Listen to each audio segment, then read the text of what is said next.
Kasado na ang plano ng Department of Education na pakikipagtulungan sa mga local government unit para sa pagpapatayo ng mga silid-aralan. Sa ngayon, aabot na sa 165,000 ang shortage o kakulangan sa classroom sa buong bansa. Para tugunan yan at mapabilis ang pagtatayo ng mga bagong pasilidad, hahayaan na ng DepEd ang mga LGU na magpatayo ng mga kailangan nilang classroom.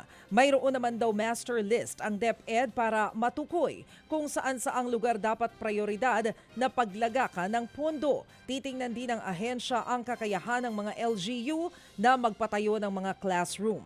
Nangako ang DepEd na babantayan nila ang sistema sa pagtatayo ng mga bagong classroom. Yung pondo po ay yung general appropriation na galing sa national government. At ngayon, ang mangyayari is i-transfer namin ang pondo sa mga LGU para sila na po mismo ang magpatayo ng classroom. No? We have all these guardrails in place na i-monitor namin na maayos. Kahit paano makikialam kami sa Bids and Awards Committee nila in whatever way we can. And we will constantly have our engineers monitor, inspect, pati na rin yung progress.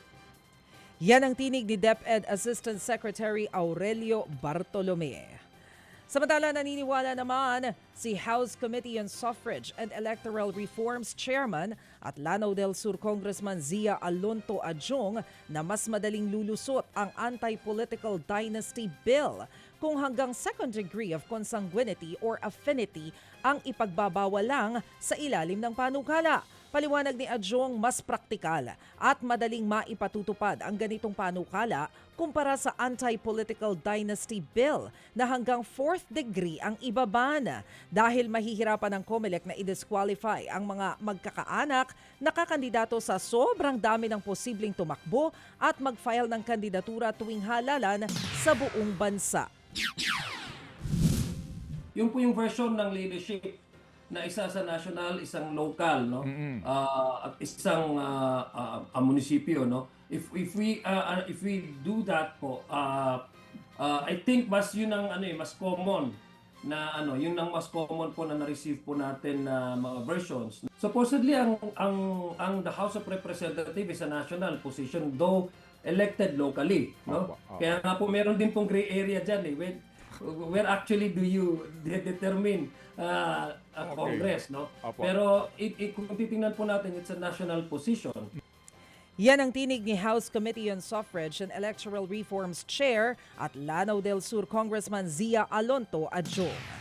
Hindi pa raw nakakausap ng abogado niya si Senador Ronald Bato de la Rosa kaugnay ng listahan ng mga co-perpetrator o kasabwat sa drug war na inilabas ng International Criminal Court o ICC. Matatandaang Nobyembre pa nagtatago si Bato matapos pumutok ang balitang maglalabas na ng arrest warrant ang ICC laban sa kanya. Pero ayon sa abogado niya na si Attorney Israelito Torion, inasahan na nila na may mangyayaring ganito. Katunayan, mayroon na raw silang gagawing hakbang para rito.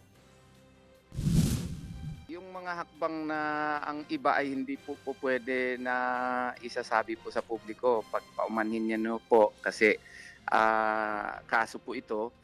Pero sinisiguro ko na the rights of Senator Bato de la Rosa would be protected hopefully.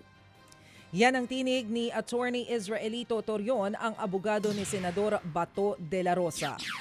Sa ibang balita, ngayong araw naman ginugunita ng mga Katoliko ang Ash Wednesday.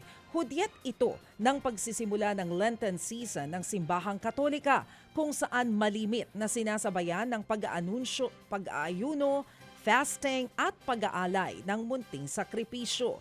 Dahil dito nanawagan ng Catholic Bishops' Conference of the Philippines sa mga tiwaling politiko na umiwas naman sana sa pagnanakaw sa kaban ng bayan.